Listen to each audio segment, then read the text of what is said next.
وبارك على محمد وعلى آل محمد. اللهم انفعنا بما علمتنا وعلمنا ما ينفعنا وزدنا علما وبارك لنا في علمنا وارزقنا الإخلاص في القول والعمل كاملا وعلما نافعا لا ينسى وتوفيقا دائما وصحة ويقينا وعافية. اللهم افتح لنا كل خير، اللهم اكفنا بحلالك عن حرامك وأغننا بفضلك عمن سواك. آمين يا رب العالمين. Kita lanjutkan pembacaan kitab At-Tajridus Sharih lil Ahadithil Jami' As-Sahih للشيخ الإمام أحمد الزبيدي المتوفى سنة 893 رحمه الله تعالى. Dan kita sudah sampai pada Kitabul Janaiz. Di dalam kitab saya ini nomor 647 dan mungkin berbeda dengan kitab yang ada pada antum. فقال المؤلف رحمه الله تعالى ونفعنا به وبعلومه في الدارين آمين. عن أم عطية الأنصارية رضي الله عنها قالت. Ummi Atiyah ini adalah seorang sahabat perempuan Nabi yang ahli di dalam memandikan jenazah. Qalat dakhala alaina Rasulullah sallallahu alaihi wasallam, masuk kepada kami Nabi hina tuwfiyat ibnatuh, pada saat wafat putrinya. Yang dimaksud putrinya di sini adalah Zainab binti Rasulullah sallallahu alaihi wasallam. Adapun yang mengatakan bahwa ini adalah Ummu Kulthum, maka pendapat ini lemah. Faqala, maka Rasul sallallahu alaihi wasallam bersabda, "Ighsilnaha, mandikanlah Zainab itu thalathan, 3 kali, au khamsan atau 5 kali, au aktsar min dzalik atau lebih banyak daripada itu. In ra'aitun dzalik, jika kalian berpendapat hal tersebut, bima'in wa sidrin, dengan air dan sidr." Hadis ini menunjukkan wajibnya memandikan jenazah, tapi ini maksudnya adalah jenazah muslim. Adapun jenazah kafir dhimmi, maka tidak wajib untuk dimandikan, tetapi boleh untuk dimandikan. Kemudian di sini Nabi mengatakan aksar, boleh lebih banyak dari 5, tetapi menurut Imam Mawardi lebih banyak dari 7 itu sudah termasuk israf. Kemudian fungsi dari sidr ini adalah seperti sabun untuk membersihkan, tapi juga ada fungsi untuk menguatkan kulit yang terkena sidr tersebut. Maka fungsinya tidak hanya satu, sehingga kalau digantikan dengan sabun ini kurang utama, karena sabun fungsinya hanya satu, yaitu untuk pembersihan dan tidak ada fungsi untuk menguatkan kulitnya.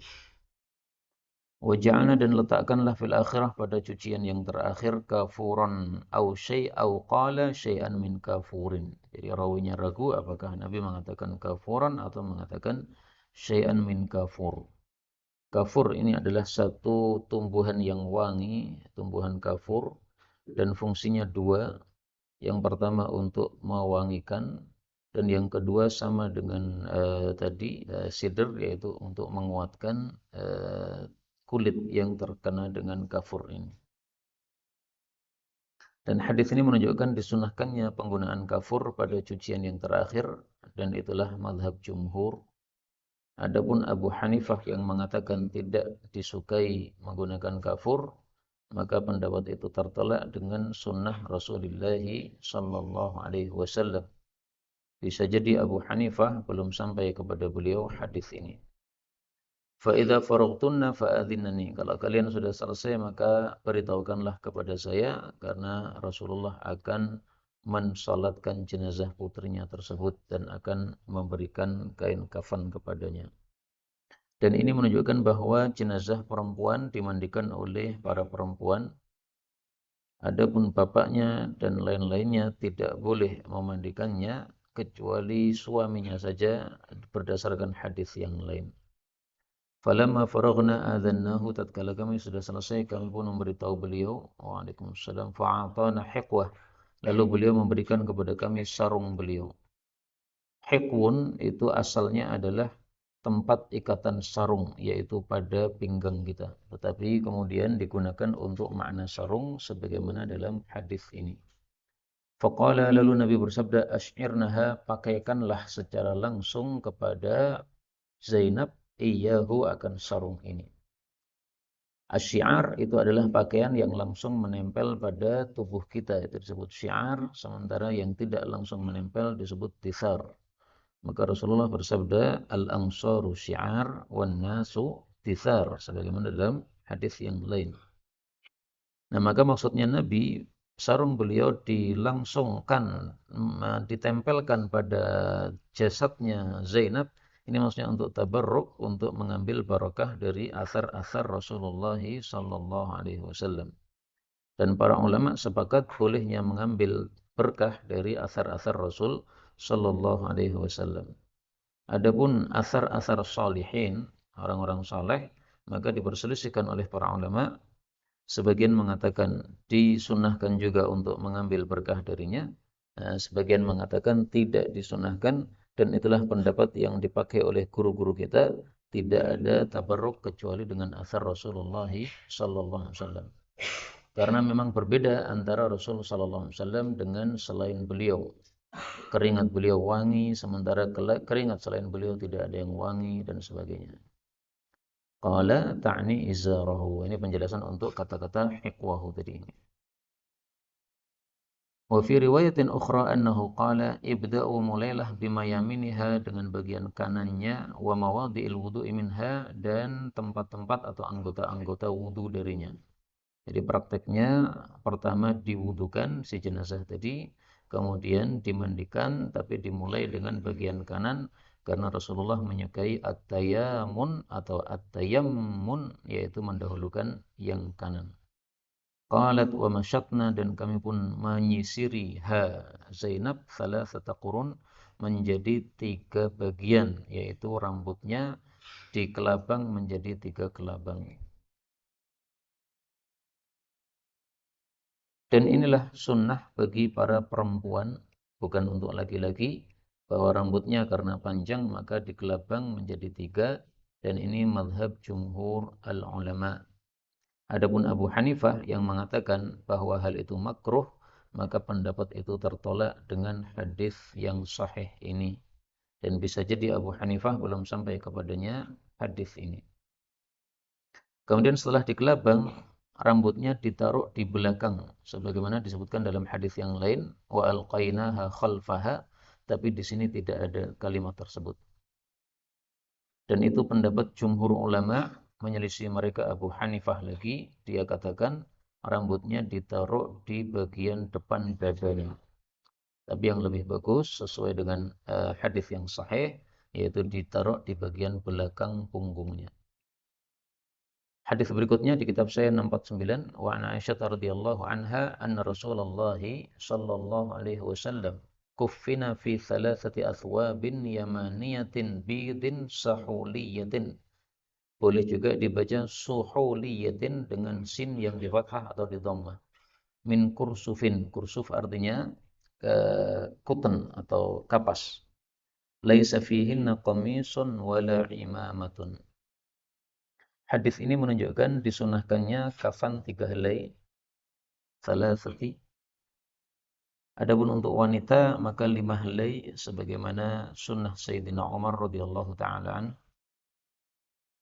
Kemudian disunahkan menggunakan kafan yang putih, bidin, dan sahuliyah. Ini ada 2 tafsiran. Tafsiran yang pertama diambil dari kata-kata sahal yang artinya baju putih. Sehingga bidin sahuliyatin ini adalah takkid. Karena bidin sudah bermakna putih, sahuliyatin juga maknanya putih menurut tafsiran yang pertama. Tafsiran yang kedua, sahul atau suhul itu adalah nama satu kota di Yaman. Itu adalah satu tempat pembuat kain, sehingga disebut sebagai kain sahul, yaitu kain produknya sahul atau produknya suhul. Kemudian laisa fihinna qamisun wala imamah, menunjukkan bahwa mayit tidak dikafani dengan gamis maupun sorban. Ini menurut jumhur ulama rahimahumullahu taala. Adapun menurut Imam Malik, laisa fihinna qamisun wala imamah, itu maksudnya adalah kain kafannya 3 setelah gamis dan imamah yang dikenakan pada beliau. Jadi gamisnya tetap, kemudian imamahnya tetap, kemudian ditambah dengan 3 kain kafan. Berarti ada 5 kain untuk Rasulullah sallallahu alaihi wasallam. Ini pendapat Imam Malik yang menyelisih mayoritas para ulama rahimahumullahu taala. Dan pendapat Imam Malik ini sesuai dengan perbuatan Sayyidina Ibnu Umar ketika mengkafani anaknya, dikafani dengan gamis dan sorban, kemudian baru 3 helai kain. Hadis berikutnya 650 wa Ibnu Abbas radhiyallahu anhuma qala bainama rajulun waqifun bi Arafata id waqa'a an rahilatihi fa waqasathu aw qala fa awqasathu. Waqasathu yaitu meremukkan tengkuknya. Jadi maksudnya dia jatuh dari kendaraannya kemudian terinjak oleh si kendaraan tadi sehingga remuklah tengkuknya. Itu makna waqasa. Dalam riwayat yang lain fa'aqsa'athu. Nah, kalau menggunakan kalimat itu qasa'a, maka maksudnya adalah membunuhnya secara cepat. Dan ini makna yang saling berkaitan. Dia jatuh dari tunggangannya, kemudian remuk tengkuknya, kemudian mati saat itu juga, mati di tempat. Qala Nabi sallallahu alaihi wasallam ighsiluhu bima'in wa sidrin wa kaffinuhu fi thawbaini. Riwayat yang lebih banyak adalah fi thawbaihi. Pakai hak di akhirnya, bukan nun di akhirnya. Sehingga menunjukkan bahwa orang yang mati ketika ihram dikafani dengan kain ihramnya, thawbaihi. Tidak diganti kain dengan kain yang lain karena kain yang dipakai adalah 2 kainnya sendiri. Dan riwayat yang lebih banyak tentu saja lebih berhak untuk diambil daripada riwayat yang ini. Kalau ini thawbaini berarti 2 baju yang lain. Wala tuhannitu, jangan dikasih parfum. Wala tukhammiru ra'sah, tidak boleh ditutupi kepalanya. Ini menunjukkan bahwa orang yang mati dalam kondisi ihram, maka hukum-hukum ihram masih berlaku terhadap dirinya. Dan ini pendapat mayoritas para ulama rahimahumullah ta'ala. Menyelisih mereka Abu Hanifah dan Malik yang mengatakan bahwa orang yang mati dalam keadaan ihram, maka hukum ihram sudah tidak berlaku untuknya karena sudah mati sehingga sudah tidak mendapatkan hukum lagi. Tetapi mazhab Syafi'i menggunakan hadis ini mengatakan bahwasanya orang yang mati dalam kondisi ihram, dia masih berlaku hukum-hukum ihram padanya. Nah, maka pendapat ini lebih bagus daripada pendapat yang menolaknya berdasarkan qiyas, karena dalil yang sahih diutamakan daripada qiyas. Fa innahu yub'atsu yaumal qiyamati mulabbiya. Dia akan dibangkitkan pada hari kiamat dalam keadaan membaca talbiyah, yaitu mengucapkan labbaik Allahumma labbaik, labbaik la syarika lak labbaik, innal hamda wan ni'mata lak wal mulka la syarika lak. Dan hadis ini mengingatkan kita hadis yang diriwayatkan oleh Imam Muslim, kullu 'abdin yub'atsu 'ala ma mata 'alaihi. Setiap hamba akan dibangkitkan oleh Allah Subhanahu wa taala atas kondisi kematiannya. Kalau kematiannya dalam keadaan mabuk, maka bangkitnya juga dalam kondisi mabuk. Kematiannya dalam keadaan membaca talbiyah, maka bangkitnya pun dalam keadaan membaca talbiyah. Maka mudah-mudahan kita diberikan oleh Allah husnul khatimah. Amin ya rabbal alamin. Berikutnya 651 di kitab saya, wa an Ibnu Umar radhiyallahu anhuma anna Abdullah bin Ubay. Ini adalah tokoh munafik, Abdullah bin Ubay bin Salul. Lamma tuwfiya, tatkala dia wafat, yaitu tahun 9 Hijriah, setelah Rasul Shallallahu Alaihi Wasallam pulang dari perang Tabuk, dan perang Tabuk adalah perang yang terakhir dilakukan oleh Rasul Shallallahu Alaihi Wasallam. Ja'a ibnuhu, datang putranya yang bernama Abdullah juga, dan ini seorang sahabat Nabi yang mulia. Ila Nabi sallallahu alaihi wasallam faqala ya Rasulullah a'tini qamisaka ukaffinhu fihi wa salli alaihi wastaghfir lahu. Fa'atahu Nabi sallallahu alaihi wasallam qamisahu. Nabi memberikan gamisnya kepada Abdullah bin Ubay bin Salul, padahal dia tokoh munafik. Kenapa? Pertama, karena yang meminta adalah putranya, yaitu sahabat Nabi yang mulia. Maka beliau tidak akan membuat hati sahabatnya ini putus asa atau gelisah kalau tidak dikasih bajunya. Yang kedua, karena Nabi SAW memang tidak pernah menolak permintaan. Diminta apapun beliau akan memberikan. Yang ketiga, karena beliau membalas jasanya Abdullah bin Ubay bin Salul pada saat dia memberikan baju kepada paman beliau yaitu Abbas. Karena Abbas ini badannya besar, tidak ada baju yang cocok untuk beliau kecuali bajunya Abdullah bin Ubay bin Salul. Maka Nabi ingin membalas jasa Abdullah bin Ubay bin Salul ini, supaya tidak punya hutang jasa kepada munafik. Faqala adhinni usalli alaih.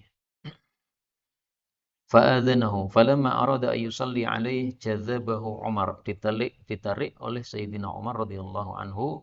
Faqala alaysa Allahu nahaka an tusalli 'alal munafiqin? Faqala ana baina khiratain, saya di antara dua pilihan. Dua pilihan yang dimaksud adalah ayat berikutnya ini. Qala istaghfir lahum aw la tastaghfir lahum. Ini saya baca dengan idgham karena ra ketemu dengan lam, ini boleh idgham. Istaghfir lahum aw la tastaghfir lahum in tastaghfir lahum 70 marratan falan yaghfirallahu lahum. Nah, maka yang dimaksud khairatain adalah istaghfir lahum aw la tastaghfir lahum. Tapi sebenarnya kalimat ini maksudnya bukan perintah, tapi maksudnya adalah taswiyah, menyamakan. Sama saja engkau mintakan ampun atau engkau tidak mintakan ampun, maka tidak ada gunanya sama sekali. In tastaghfir lahum 70 marratan fala yaghfirallahu lahum. Karena dia munafik, dan munafik itu hakikatnya kafir, sehingga tidak ada gunanya dimintakan ampunan. Allah tidak akan memberikan ampunan kepada orang-orang kafir. Innallaha la yaghfiru ay yushraka bihi. Maka kalimat ini, istaghfir lahum aw la tastaghfir lahum, bukan perintah. Dan seperti ini banyak kita temukan dalam Al-Quran. Misalnya Allah Subhanahu wa Ta'ala mengatakan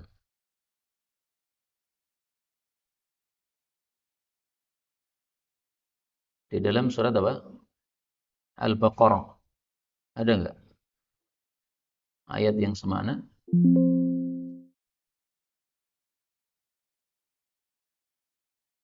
Apa? Sawa'un 'alaihim a'anzartahum am lam tunzirhum la yu'minun. Kalau itu bukan perintah ya. Ada enggak yang perintah? Napa Ustaz? Fa illam taf'alu wa lam taf'alu. Ini enggak ada perintahnya. Fa'tu bi suratin min mithlihi itu. Ya. Nah, kalau itu i'jaz ya. Ada lagi yang taswiyah seperti ini? Apa? Apa? Yastaghfir lakum Rasulullah lawaw ru'usahum. Tidak ada di situ ya.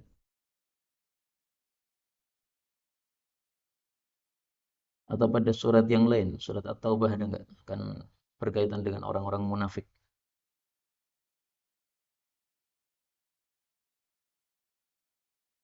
Ini masuknya ilmu ulumul Quran. Ada Ustaz ulumul Quran di sini? Apa? Ta'ala yastaghfir lakum itu tidak ada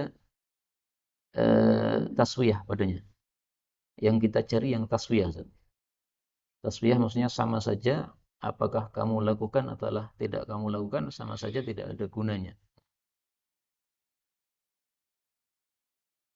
Nah, contohnya pada surat At-Taubah ayat 53.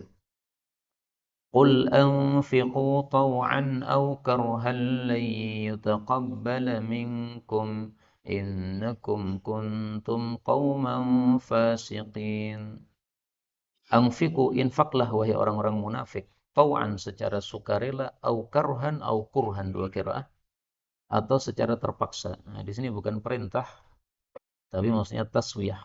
Sama saja mau kalian infak, baik infaknya secara sukarela maupun secara terpaksa, tidak ada nilainya di hadapan Allah Subhanahu wa taala. Demikian juga ayat-ayat yang lain yang semakna dengannya. Ini maksudnya adalah bukan perintah tapi taswiyah. فصلى عليه فنزلت ولا تصلي على أحد منهم مات أبدا. Jadi turunnya ayat ini dengan sebab perkataan Sayyidina Umar, "Alaihissallahu nahaka an tusalli 'alal munafiqin." Sehingga ayat ini bisa disebut sebagai muwafaqatu Umar, ayat-ayat yang sesuai dengan pendapatnya Sayyidina Umar. Tapi memang muwafaqatu Umar yang disebutkan dalam hadis itu bukan ini. Sayyidina Umar mengatakan wafaqtu rabbi fi thalath.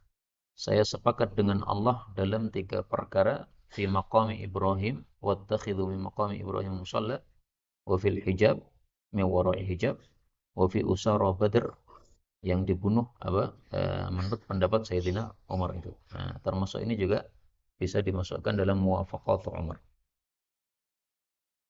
Hadis berikutnya 652 di kitab saya, wa an Jabir radhiyallahu anhu qala atan Nabiy sallallahu alaihi wasallam Abdullah bin Ubay ba'dama dufin fa akhrajahu fa nafatha fihi min riqihi wa albasahu qamisahu. Hadis ini seolah-olah bertentangan dengan hadis sebelumnya yang mengatakan bahwa baju Nabi dikasihkan pada saat Abdullah bin Ubay wafat. Tapi hadis yang kedua ini, baju Nabi dikasihkan setelah Abdullah bin Ubay dikuburkan. Lalu dikeluarkan dari kuburannya, kemudian dipasangkan gamis Nabi, baru dikembalikan lagi. Maka karena duanya hadis ini sahih, maka harus dikompromikan. Yaitu kita mengatakan 2 kali Nabi memberikan bajunya. Baju yang pertama diberikan kepada anaknya sebelum dikuburkannya Abdullah bin Ubay bin Salul. Baju yang kedua diberikan lagi ketika Nabi datang ke kuburan Abdullah bin Ubay bin Salul. Jadi Rasulullah masih punya musuh itu sampai akhir hayat.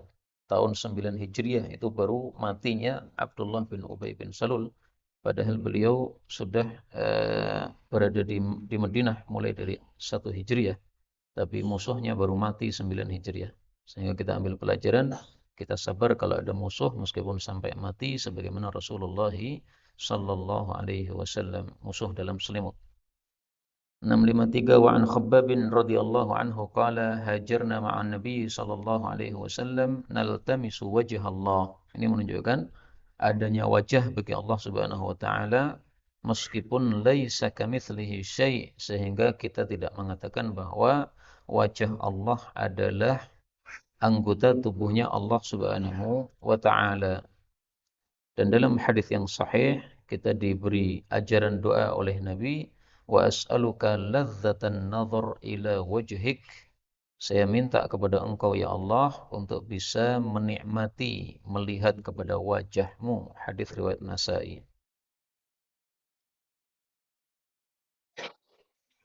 Fawaqa'a ajruna 'ala Allah, maka pastilah pahala kami atas Allah Subhanahu wa taala. Faminna man mata lam ya'kul min ajrihi syai'a minhum Mus'ab bin Umair radhiyallahu anhu.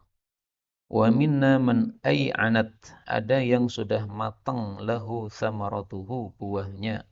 Fahuwa yahdibuha, maka dia memanen buah tersebut. Yaitu maksudnya sudah mendapatkan kemenangan-kemenangan sehingga mendapatkan ghanimah yang banyak dari kemenangan-kemenangan tersebut.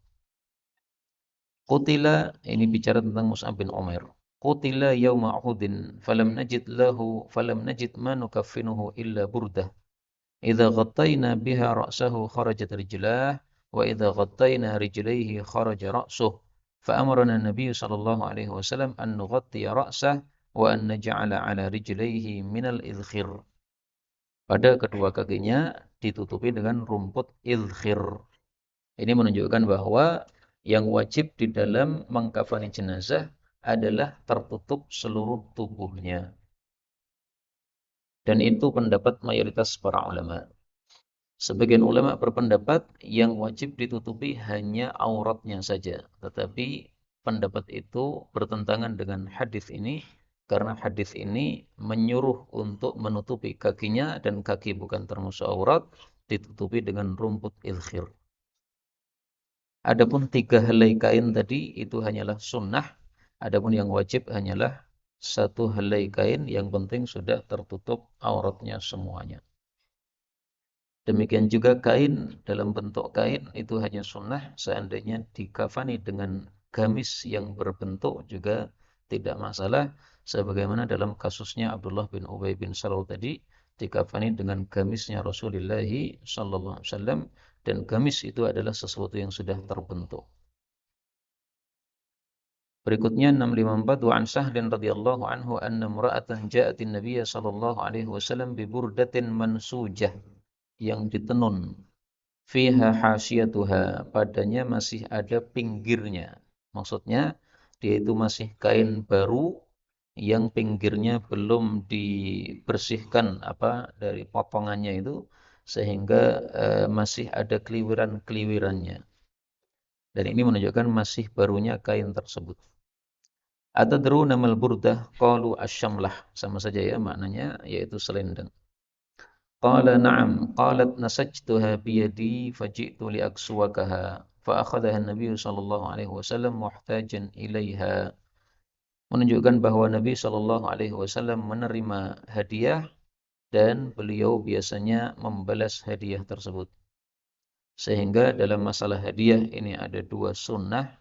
Yang pertama, kana yaqbalul hadiyah. Nabi biasanya menerima hadiah.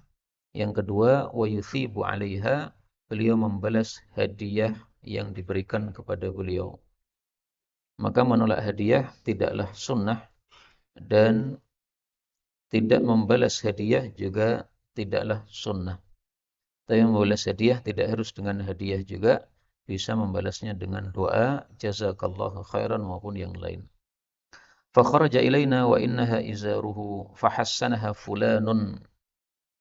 Fahassanaha, membaguskannya, yaitu memujinya, fulanun. Nah, fulan ini diperselisihkan siapakah dia. Ada yang mengatakan fulan ini adalah Abdurrahman bin Auf radhiyallahu anhu. Berarti dia termasuk salah satu dari orang-orang yang dijamin masuk surga. Ada juga yang mengatakan dia adalah seorang Arab Badui yang hadir pada waktu itu di majelis Rasulullah sallallahu alaihi wasallam. Dan mungkin yang lebih tepat adalah pendapat yang kedua, karena dia mengatakan faqala uksuniha, ya, berikanlah kepada saya wahai Nabi. Nah, kalau Abdurrahman bin Auf tampaknya tidak akan minta dari Rasulullah sallallahu alaihi wasallam, padahal mengetahui bahwa Nabi membutuhkannya. Ma ahsanaha, faqala al-qawmu ma ahsanta, kamu tidak berbuat baik kamu itu. Labisahan Nabi sallallahu alaihi wasallam muhtajan ilaiha, thumma sa'altahu wa 'alimta annahu la yaruddu, ay la yaruddu sa'il. Qala inni wallahi ma sa'altuhu li'albasaha, innama sa'altuhu litakuna kafani. Saya meminta ini supaya menjadi kafan saya nanti. Ini maksudnya adalah tabarruk dengan athar-athar Rasulullah sallallahu alaihi wasallam. Dan hadis ini menunjukkan bolehnya menyiapkan sesuatu sebelum waktu dibutuhkannya. Karena kafan ini belum dibutuhkan oleh orang tersebut, tetapi dia sudah menyiapkannya sebelum waktu dibutuhkannya, dan itu tidak ada masalah. Termasuk para ustadz-ustadz di sini yang belum menikah, dia sudah siapkan mahar. Gak apa-apa. Saya dulu juga menyiapkan mahar sebelum menikah. Maharnya 2 dirham. Saya beli 2 dirham, Padahal belum ada bayangan siapa yang mau dinikahi. Yang penting maharnya siap sih. Nah, jadi begitu ada akhwatnya, ini maharnya sudah siap. Qala Sahlun fakanat kafanahu. Tetapi menurut para ulama, menyiapkan kafan sebelum waktunya ini tidaklah mustahab. Karena pertama, tidak dilakukan oleh Rasulullah sallallahu alaihi wasallam. Bolehnya boleh ya, tapi tidak mustahab. Yang kedua, kata para ulama, supaya tidak dihisab oleh Allah Subhanahu wa taala dengan kafan tersebut. Karena kalau kita siapkan berarti itu adalah harta milik kita, berarti kita akan dihisab oleh Allah Subhanahu wa taala terhadapnya.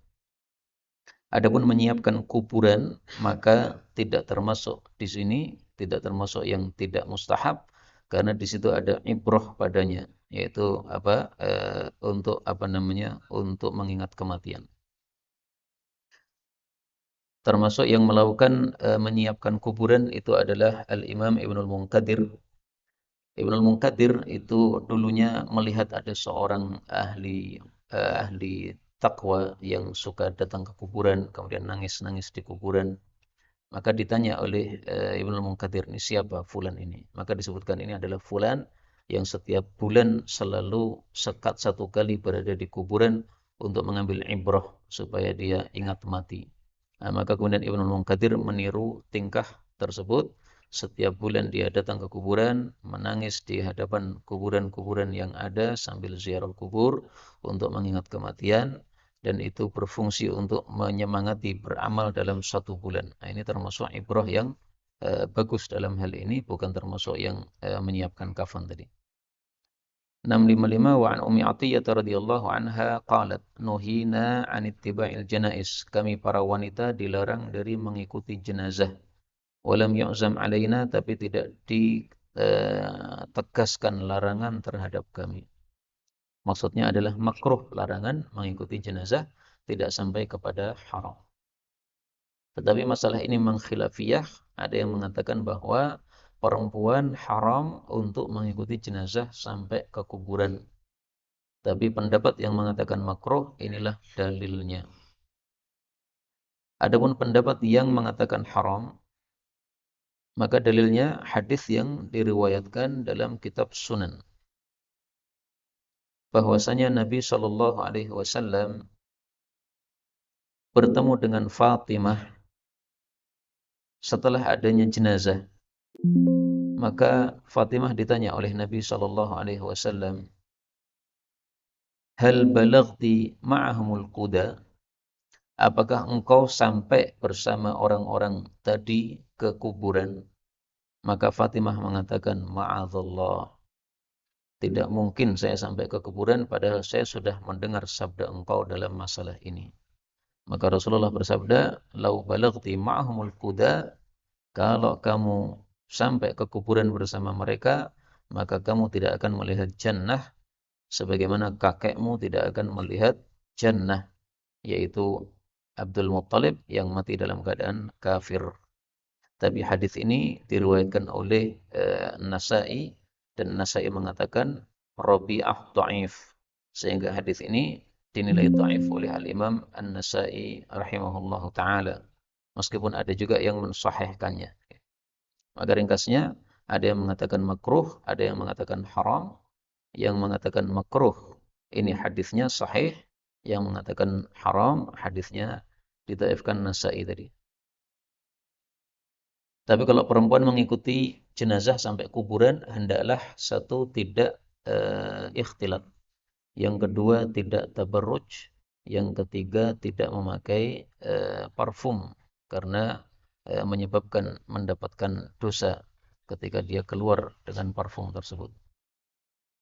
Hadis berikutnya 656 wa an Ummi Habibah radhiyallahu anha zaujin Nabi sallallahu alaihi wasallam qalat sami'tu Rasulullah sallallahu alaihi wasallam yaqul la yahillu limra'atin tu'minu billahi wal yawmil akhir tuhiddu ala mayyitin, bergabung terhadap suatu mayit fauqa thalathin ay thalathi layal, di atas 3 malam, illa ala zaujin arba'ata ashhurin wa ashra, Hadis ini membahas tentang ihdad, yaitu bergabung atas kematian seseorang.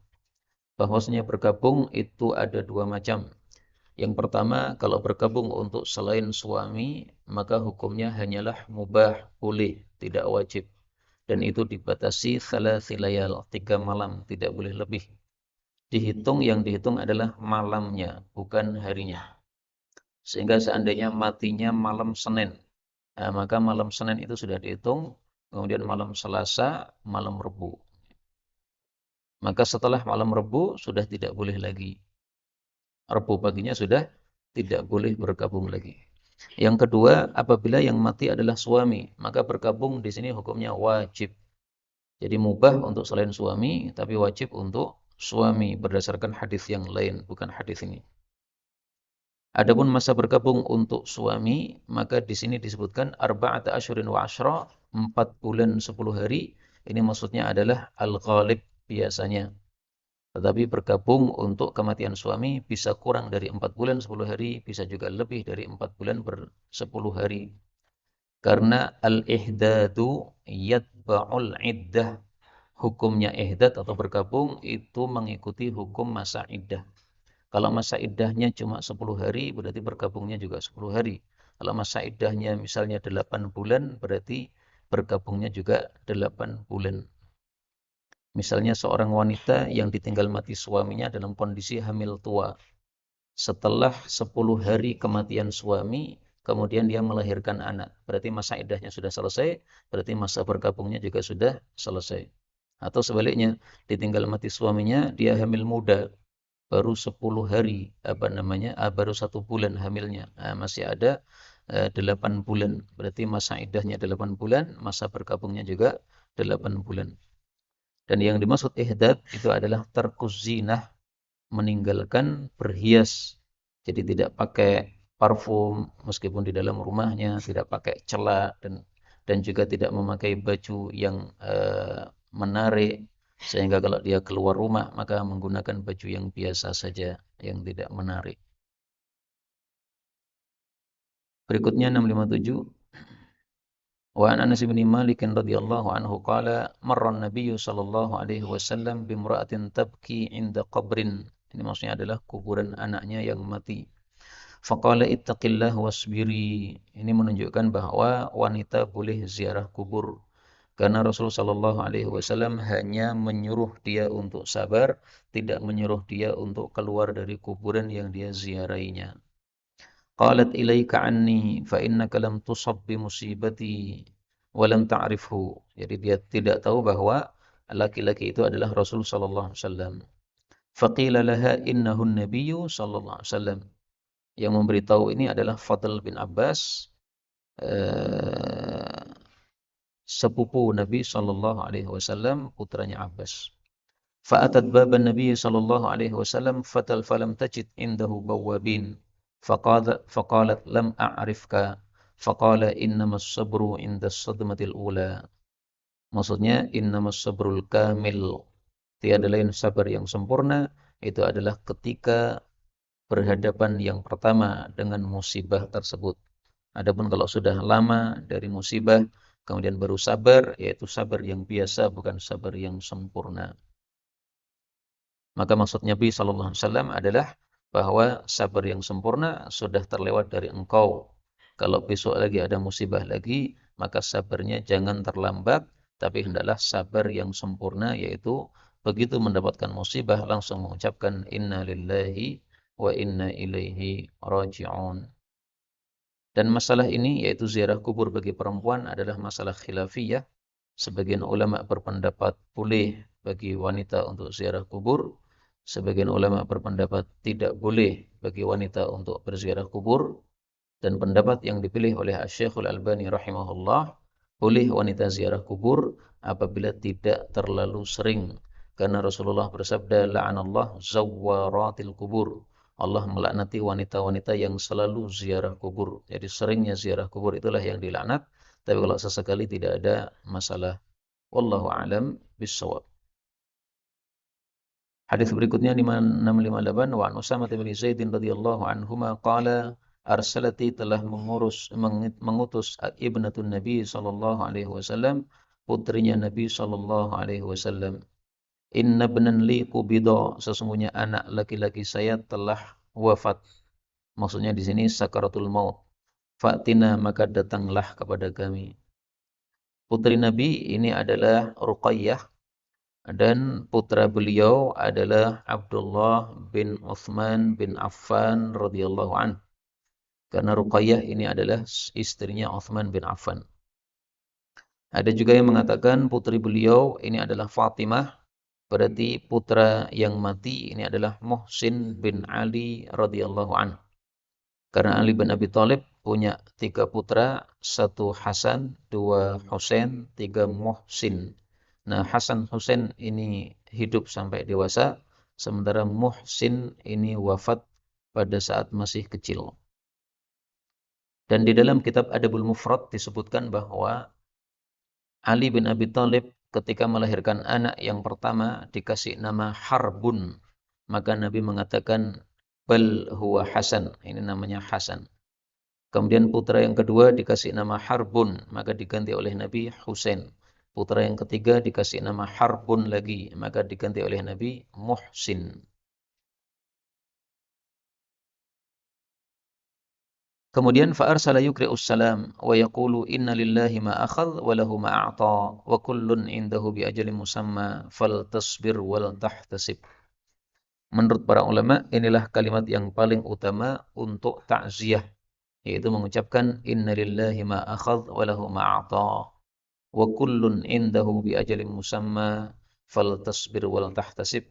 Karena inilah takziah yang diucapkan oleh Rasulullah sallallahu alaihi wasallam, maka inilah takziah yang paling afdal.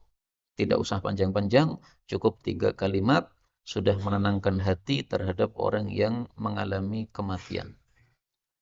Fa'arsalat ilaihi tuqsimu alaihi layatiyannaha faqama. Ini bangkitnya Nabi setelah 3 kali disuruh atau diminta datang oleh putri beliau Ruqayyah atau Fatimah tadi. Baru beliau bangkit meninggalkan tempat. Wa ma'ahu Sa'd bin Ubadah wa Mu'adz bin Jabal wa Ubay bin Ka'b wa Zaid bin Thabit wa rijalun. Ini menunjukkan fadilahnya orang-orang yang disebutkan ini sangat dekat dengan Rasulullah sallallahu alaihi wasallam. Adapun Sa'ad bin Ubadah karena dia tokohnya Khazraj. Adapun Mu'adz bin Jabal karena dia tokohnya Bani Salimah. Adapun Ubay bin Ka'ab karena dia ahlul Quran, ya orang yang paling aqra dari sahabat-sahabat Nabi sallallahu alaihi wasallam. Adapun Zaid bin Thabit dia paling ahli faraid di antara sahabat-sahabat Nabi sallallahu alaihi wasallam. Farufi'a ila Rasulillah sallallahu alaihi wasallam as-sabi wa nafsuhu taqaqqa. Sementara jiwanya itu berguncang-guncang, yaitu maksudnya mengalami sakaratul maut. Ka'annaha shannun, seolah-olah dia girbah yang sudah usang. Fafadat ainah, faqala Sa'dun, yaitu Sa'ad bin Ubadah tadi. Ya Rasulullah, ma hadza? Maksudnya, kenapa engkau menangis padahal engkau melarang dari menangisi atau meratapi orang mati? Faqala hadhihi rahmatun ja'alaha Allahu fi qulubi ibadihi wa innama yarhamullahu min ibadihi ar-ruhama. Ini menunjukkan bahwa menangisi kematian orang boleh, yang tidak boleh adalah kalau disertai dengan meratap atau teriak-teriak dan sejenisnya. Adapun tangis biasa, ada suaranya biasa, terisak, tidak ada masalah. Kemudian di sini Nabi mengatakan, yang dirahmati oleh Allah hanyalah hamba-hamba yang ruhama. Ruhama ini jamak dari apa? Rahim. Rahim itu orang yang sangat rahmat. Berarti orang yang rahmatnya cuma sedikit, berdasarkan hadis ini, tidak termasuk yang mendapatkan rahmat dari Allah. Karena yang mendapatkan rahmat adalah yang ruhama, jamak dari rahim. Tapi kita temukan hadis yang lain, Rasul mengatakan, Ar-Rahimun yarhamuhumur Rahman. Orang-orang yang rahimun itu jamak dari rahim. Rahim itu orang yang punya rahmat meskipun sedikit, itu sudah mendapatkan rahmat dari Allah Subhanahu wa taala. Sehingga sedikit pun rahmat yang ada dalam hati kita kepada sesama itu sudah menyebabkan kita mendapatkan rahmat Allah Subhanahu wa taala. Adapun hadis ini tidak bertentangan karena maksudnya adalah orang yang ruhama, yang rahmatnya dahsyat, maka dia pun mendapatkan rahmat yang dahsyat atau rahmat yang khusus dari Allah Subhanahu wa taala. Sehingga marilah kita munculkan dalam hati kita rahmat kepada sesama, ini menyebabkan rahmat Allah Subhanahu wa taala turun kepada kita. Rasulullah sallallahu alaihi wasallam bersabda, "Wasyatu in rahimtaha adkhalaqallahul jannah." Kambing itu kalau engkau wasyatu in rahimtaha yarhamukillah. Kambing itu kalau engkau merahmatinya, maka Allah pun akan merahmati terhadap engkau. Ini seorang sahabat Nabi yang berkata kepada Nabi SAW, "Ya Rasulullah, kadang-kadang saya menyembelih seekor kambing, tapi dalam hati saya ada perasaan rahmat, kasihan kepada kambing ini. Kenapa disembelih? Tapi karena diperintahkan oleh Allah, maka saya sembelih juga." Nah, beliau mengatakan, "Wasyatu in rahimtaha yarhamkillah."